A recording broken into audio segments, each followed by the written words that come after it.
Smart glasses are definitely having a moment, aren't they? Oh, I absolutely. mean, you've got the Ray-Ban Metas, which are all about style, and then the whole immersive thing with Apple Vision Pro. Lots of different takes. Totally different approaches. But today, we're doing a deep dive into something a bit different, maybe closer to an everyday vision, the OPPO AirGlass 3.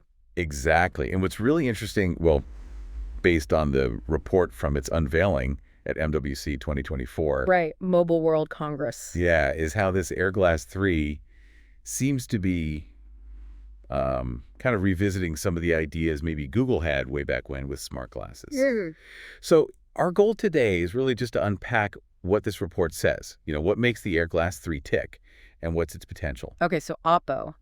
They're not exactly new to AR, right? This isn't their first attempt. That's a really key point, actually. Hmm. The report does highlight this is their third public prototype in AR glasses. Third one, okay. So, yeah, it shows they've been working on this for a while, iterating, refining this specific kind of wearable. They're definitely building on past experience. Right.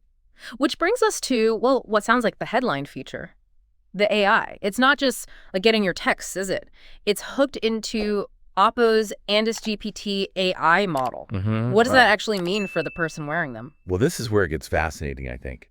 The potential seems to be for a much deeper interaction. The report says by connecting to your phone, the AirGlass 3 uses Andis GPT to understand pretty complex commands.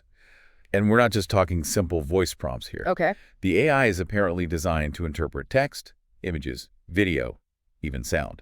Think about the possibilities for, like, context-aware help. Whoa. So it could potentially figure out what I'm looking at, or maybe listen to what's going on around me.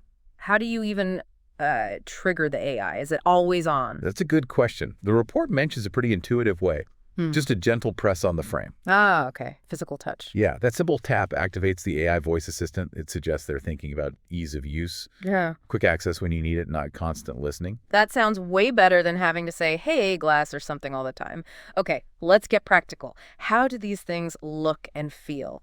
Because, let's be honest, smart glasses have often struggled with looking, well, geeky. Yeah, that's putting it mildly sometimes. How does the AirGlass 3 stack up according to the report?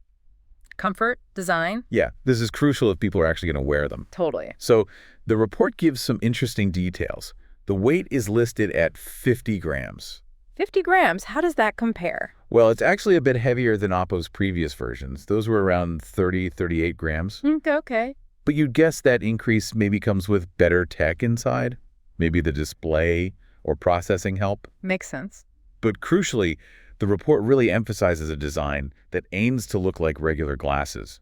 That could make them way more discreet for just wearing around. 50 grams. Okay, heavier than before, No. but still sounds much lighter than, say, a VR headset or even some of the bulkier AR ones we've seen. Oh, for sure. What about actually seeing through them? Nobody wants weird rainbow glitches in their vision. Exactly, and they seem to have thought about that. The report says the AirGlass 3 uses a resin waveguide. A waveguide, like a channel for light. Sort of, yeah. It's a super precisely shaped, clear piece that guides the light to create the display in front of your eye. And this one has a high refractive index, 1.7. Okay. Meaning it's specifically designed to get rid of those annoying rainbow effects you sometimes see.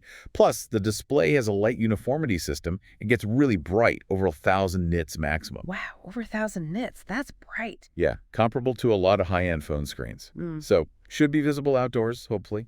And it's full color with auto brightness. Again, seems focused on a smooth visual experience. Okay, that sounds promising for actual use. And they gave specifics on the build, too. Dimensions, materials. They did. Let me see. 164.84 by 164 by 48.4 millimeters.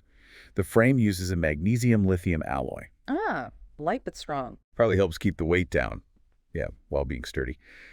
The arms are made of polymide PA. It's a type of nylon known for being flexible but durable. And prescription lenses. Yes, big one.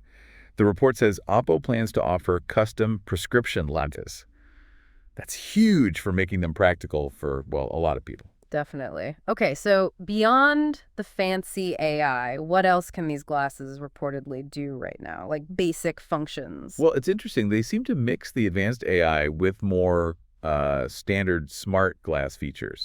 The report mentions touch controls. On the frame again? Presumably, yeah. For stuff like controlling music, answering calls, viewing images, showing basic info. So it's multimodal, AI voice and touch. Gives you options. Right.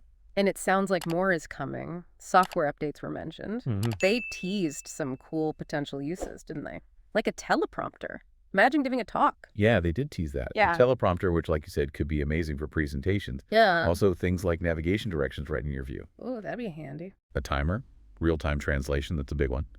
And even quick access to health and fitness data. It paints a picture of a device that could really weave itself into different parts of your day. Contextual info, right when you need it. That seems to be the goal. So how does this all actually work? It's got to connect to something, right? It's not all self-contained. No, not self-contained. The report is clear. It connects wirelessly to OPPO phones, specifically phones running Color OS 13 or later. Ah, okay. So you need an OPPO phone. Yep, through dedicated AirGlass software. It's that common ecosystem approach. The glasses lean on the phone's power and connection. Makes sense. All right, the $1 million question, or maybe the $500 question, who knows? When can you actually buy these, and what's the damage? Well, this is where the report gives us less exciting news. Oh. It specifically says price and the official release date haven't been announced yet. Ah, okay.